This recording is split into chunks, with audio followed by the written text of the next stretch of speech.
Before we move on with the coding, I want to introduce you to Udemy courses, which I've used for quite a few years now as a way of upskilling myself in various areas.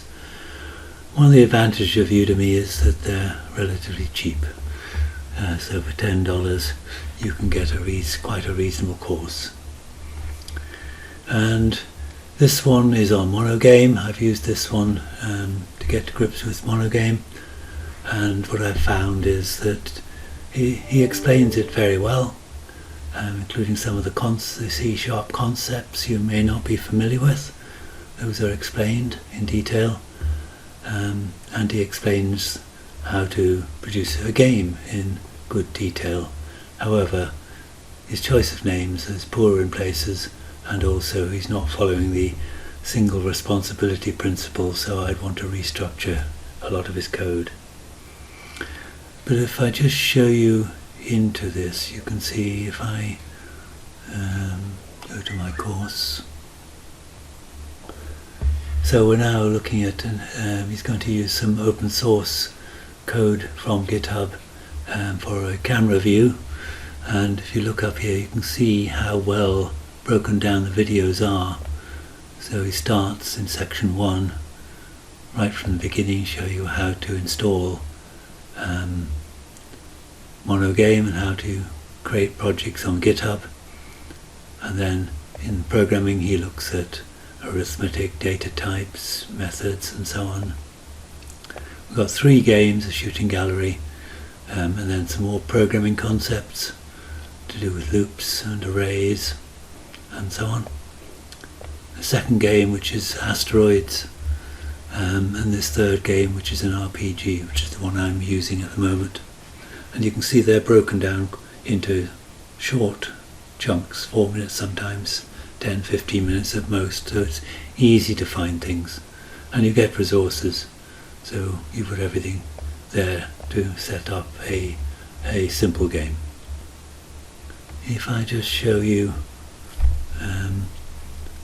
here, you can see the variety of courses they have. Some of them are too expensive in my view, but quite typically you can get them much cheaper than that. These ones look very expensive compared to the ones I've purchased, but they've got this in a whole variety of areas. I've never purchased one more than about £12. I don't know where these ones have come from. If I look at my own set that I have purchased, you can see I've done ASP.NET, HTML, CSS, JavaScript, Bootstrap, Unity, all these things. I've got about 44 courses. Got carried away, I haven't done them all, but at £10 a time I've grabbed some of them. I should also say that other resources are available, of course, including YouTube, which is largely free. So here I've just put in MonoGame tutorial, and I can see a whole list here.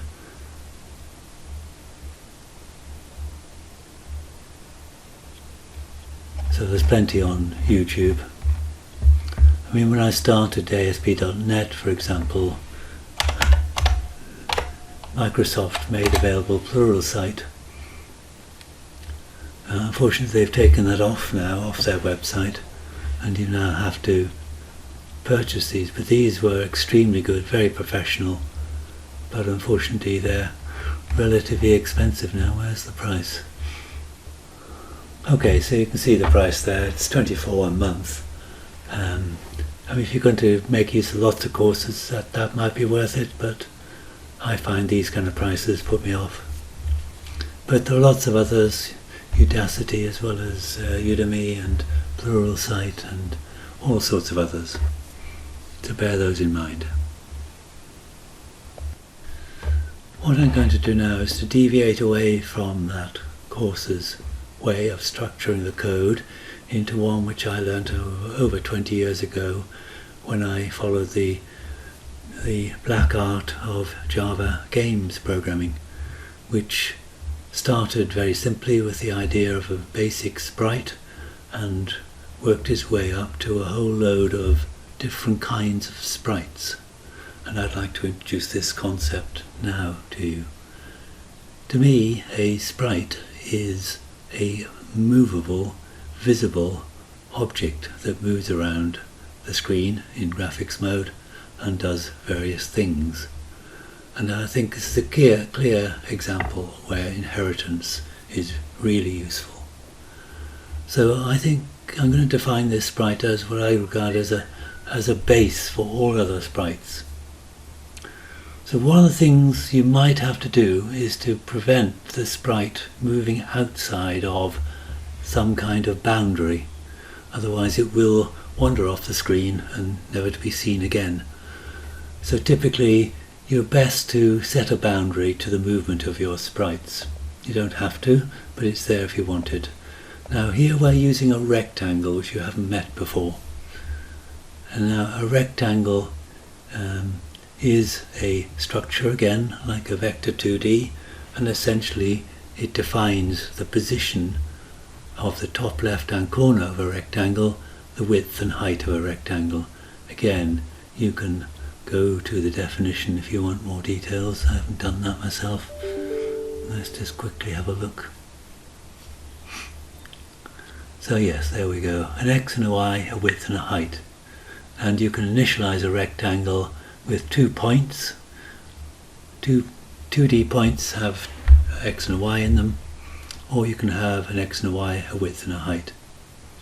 And there are lots of other properties available for rectangles. Okay, and then in games you typically want your playing your objects to start somewhere, and then they'll move out of position because largely sprites are movable. So you want the current position of your sprite and where it might have started from. And the rate at which it moves, I've got 3 properties here which can control that. The maximum speed this sprite can move at, the minimum speed, the actual speed. And at the moment this simple sprite has a texture 2D as an image. And we can set it visible and we can hide it if we don't want to see it.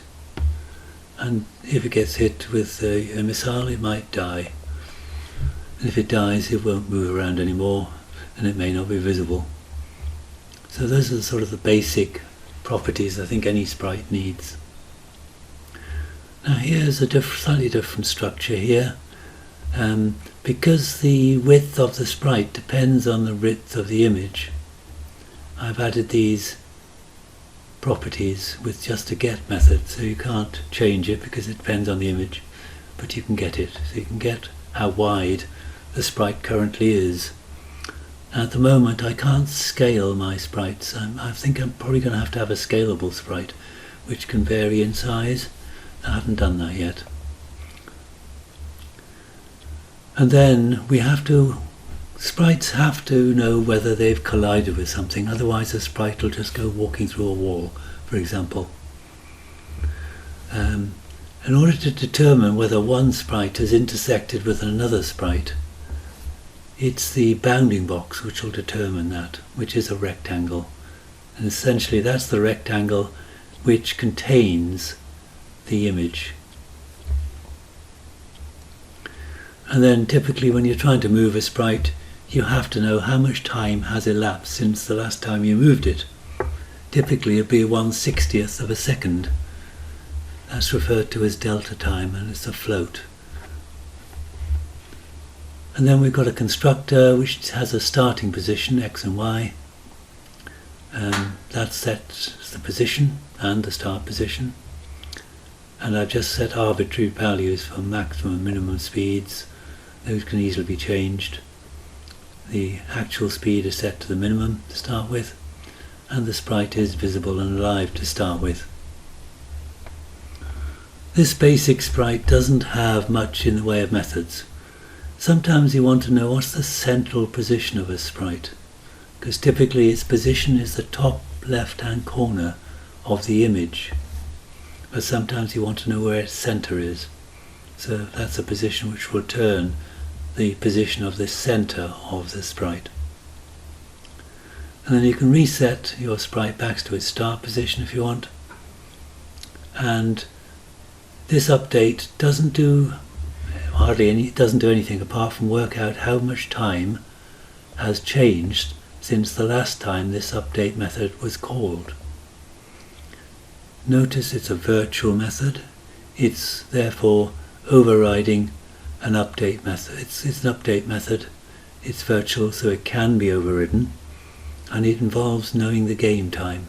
Game time is how much time has elapsed since this method was last called, and you can get it from game time, elapsed game time, in seconds. And that's a float, so it'll be point something of a second. So I'm just going to give you the code for this sprite. There's your sprite. The question is, how do we use it? So if we go to our game, we can add, I've added a player sprite, not a sprite. I haven't explained player sprite yet. So let's do that, sorry. A player sprite then. Moving on. A player sprite is a sprite. There's inheritance. Player sprite is a kind of sprite. So therefore it inherits everything I've just talked about. And on top of that, there is a constructor for a player sprite which uses the base constructor and sets a position for the player sprite to start. And the only difference between a player sprite and a sprite is the player can move a player sprite around. Here we are looking at the keyboard state, getting the keyboard state, and then deciding where our new position might be, depending on whether the right key has been pressed. So if the right key has been pressed, we'll work out a new X position based on the old X position and the speed multiplied by the change in time. And then we set a new position for that vector. If it's left, it's the position minus the speed times the time. And then we set a new position. If we're going down, then down should be increase. I think I've got those the wrong way around. If I'm going down, I should be increasing Y. I'm decreasing it. Let's just try that. That was pretty well much there is. That's all there is in the player sprite. I'll check it in a minute. I think I've got a slight mistake there. Let's just check that in a minute.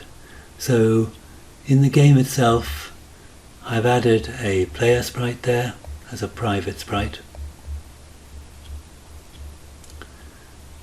The content load hasn't changed, except that I've added a new method called setup sprites, and I've only set up one sprite so far.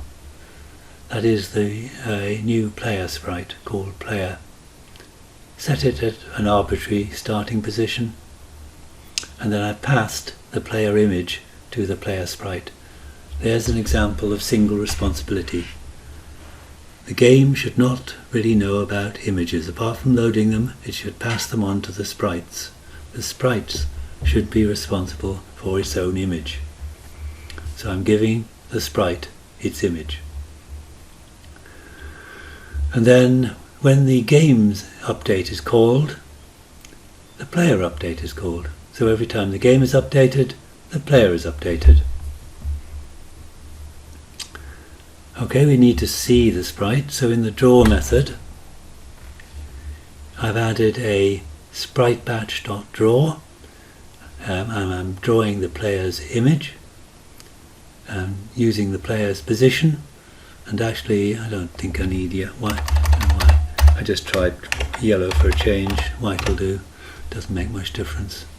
And we draw the thing. So that's enough to get a basic game going. I run it now and just check that these keys are doing the right thing.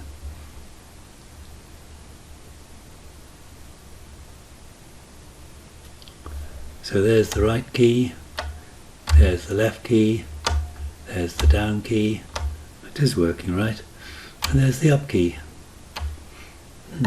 Okay, I've got it right. But we've got problems. There's no boundary set, so oh dear, we've lost our player. Get them back again, and they can do things like walk through walls.